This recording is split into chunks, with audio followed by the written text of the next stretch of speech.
What's up, guys? Today I figured I would shoot a video. It's an afterthought video. I ended up replacing two valves here. These are boiler drain valves. They come in two sizes, 1/2 inch, 3/4.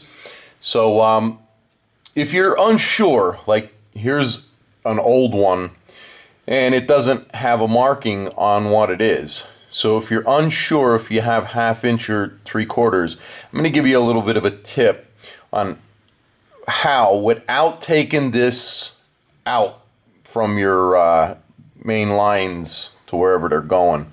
You don't have to replace these. I'm going to rip this apart and I'm going to show you what parts to buy to make these you stop leaking. First you have a packing seal here, and then you have this part here, and when I disassemble it you'll see there's a flat washer. So anyway, what you want to do if you choose to replace these is you want to put a crescent wrench, or if you have a wrench big enough, a box wrench, on this side here, and then you're going to want to take another wrench, and you can see this one's quite a bit bigger, and if you have a wrench, fine.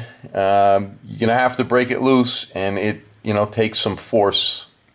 So you might need a extension bar, or if you're using a pipe wrench, or you might need to use another box wrench as leverage to break this loose. So they are right-handed threads, and I'll give you a tip on the Teflon wrapping too, how to wrap that. Okay, so all I'm going to do is set this here. Now, if, like I said, you don't have markings 1/2 inch, 3/4, get yourself a caliper. And while this is, screwed into your pipeline, if you have enough room, and you should, you want to take this, and it's going to mic out to 840 to 860 thousandths of an inch. Now this is a pipe thread, so what that means is it's beveled and it's going to get wrapped with Teflon, and as you screw it in tighter, it is going to seal. But the point here of this is, being that this is over 3/4 of an inch does not necessarily mean, and it does not mean, that you need a 3/4 inch. What the 1/2 inch stands for is 1/2 inch inside diameter. That's your water line. And what I'm trying to teach you guys here is if they're not marked and you don't want to take it apart because the hardware store might not have them, take a caliper, mic it out. If it mics out to 840 or 30 or 60 thousandths, you got a 1/2 inch boiler drain valve, and that's what these things are called. So the next thing you're going to need is a pack of flat washers. So this is a sorted pack of washers, 126 pieces, and 9 out of 10 of the times we're going to be looking for the 1/2 inch flat 3/4 OD, 15 pieces. Also, your washing machine, garden hose, they're interchangeable with these washers. So you have some flat ones, and we'll take a look at these. Some have screens. On the washers, I do recommend using the screen washers. On the ones that are connected to this part here, the ones that go into the machine should, and we'll open this up, have these. So you can see there's no screen. And these again are interchangeable from hose to washing machine. So every time your hoses on your washing machine leak, don't go out and buy new hoses. That's just fucking stupid. Now these over here, again, are good for hoses, power washers, whatever. Anything, But what's important is these will go into your washing machine hose, and then this fits up inside the spigot like so, and it is Going to keep a lot of debris out of the hose, out of the washing machine, and most importantly, out of your pump. So the kit costs right around $11, almost $12. So it's worth having. And let's get to ripping this apart so I can show you where that washer now goes. All right, so before we move on, let's talk about Teflon wrapping in case you want to replace the valve. Have the valve with the treads facing you. So you know the valve itself is going to screw in clockwise. The proper way to wrap Teflon on this is in a clockwise order. So you're going to wrap it around, you know, maybe 6 times, 7 times, and you're going to start from this area and go back.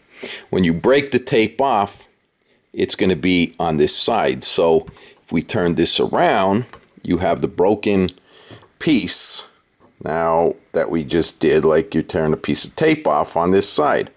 So when you go to screw the damn thing in, it's going to go in clockwise, but it's not going to unravel the Teflon tape. Let's move on now, and we'll take this apart, and right here, we'll put it in the vise and do this. All right, so say you have this in the wall. You don't want to take it off. You want to repair it. There's a screw here that holds the handle on. So we're going to unscrew this. And you could see the whole handle's moving, all right? Well, you're going to have to back this handle out until it stops. And this is an old one. So you're really going to have to kind of put your weight into it and turn it. That's going to screw off there. You just got a simple little screw. We're going to put that on the side. Now this handle, some of them, my other one was corroded, and it took some force. So if you have to, you know, you're going to have to squirt some kind of penetrating oil in there because it's corroded or whatever, and you're going to have to work at that. There is splines on this shaft here. So now we got the handle off. It should be a given. If this part is leaking and you have a drip here, you could take this and, you know, do a little bit of a turn. If the drip stops, you're good. But if it doesn't, you're going to need some packing rope.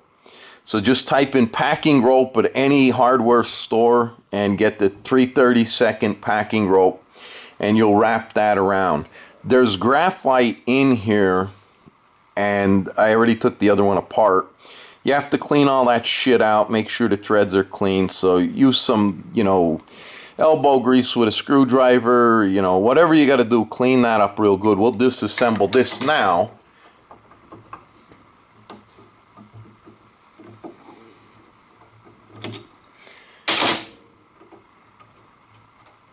And once that is off, you're going to see what I'm talking about right in there.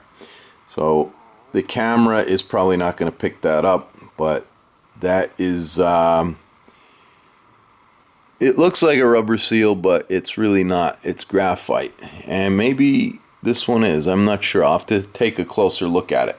But what you'll do is you'll wrap the Teflon cord around here. A couple wraps, maybe 3 or 4. And then you'll push this back on here and then screw this back to snug. This nut also determines how freely this spins. Moving on, this is a separate part from this part here. So you're going to take a bigger wrench or a smaller wrench, whatever. I happen just to be using the crescent wrench. We're going to break that loose, and I have not had this one apart. Now you can see that little flat washer, and we'll pull a new one out. But there's a screw that holds that in there, and you can see it's, you know, kind of corroded. The rubber's hard, shitty. This just screws off of here. So this is your valve stem. And this is the part that went on there, and then we had the cap that went on here, and then this is your valve stem. So the rope packing is what goes around here from there, and then we have this, which we have to unscrew. All right, so once we got the stem disassembled from everything, you're going to want to put the handle back on here, and all I did is just finger tighten that. We're going to take the handle and we're going to stick it in the vise. You don't want to break the handle because these handles are $4. So after you have it snug, you're going to take your screwdriver, and I do not recommend using a Phillips. So let me find the slot here, and all you're going to do is turn this screw, and it should not be tight. My other one was very tight, so it required a lot more force. You're going to unscrew that, and you have another screw. So we're going to set that one aside, and now this is the rubber that we want to remove here. All we're going to do is take a pair of pliers. You're going to grab that, and there is your rubber. So let me set that up top. And some of these do have, this one doesn't seem to have a lip on it. Like there'll be a little raised lip, and when I pull a new one out, you'll see. But over here, if we take a look, and let me loosen this up, this is what the washer sits in. So you can see that's recessed there. Okay, so here is the old one. You could tell by the corrosion, and here is the new one. What you're gonna do, and you gotta watch, because like I said, this one has a lip on it, and I'm not sure if the camera is gonna pick that up. Hopefully it will. But what you want to do is turn that so the lip is facing down. You're going to take the old one, and you're going to kind of roughly, we'll pan up here with the camera, and you can see that's the same diameter. Now, with that little lip, what we're going to do is take this, and we're going to fit that, and it might take some persuasion to get that to fit in there, but that is a 1/2 inch. Now there is such thing as 1/2 inch L, which stands for 1/2 inch large. So some of these are a little bit different. This happens to be 3/4, and there is a 25/32 outside diameter on these. So that's why I said get the kit to make sure you get the right one. I'm not going to repair this because I didn't clean it all up, but you would fit that in there, and then you would go ahead and reassemble your entire faucet the same way that you would take it out. So you take the handle off, you set the screw aside, and you would have your new rubber already installed there. Then you would take this part that this screwed out of, and remember the new washer would be in here, and then you would just go ahead and reassemble it. Of course, you want to go ahead and make sure all your parts are cleaned up, shined up. I use some like 1000 grit.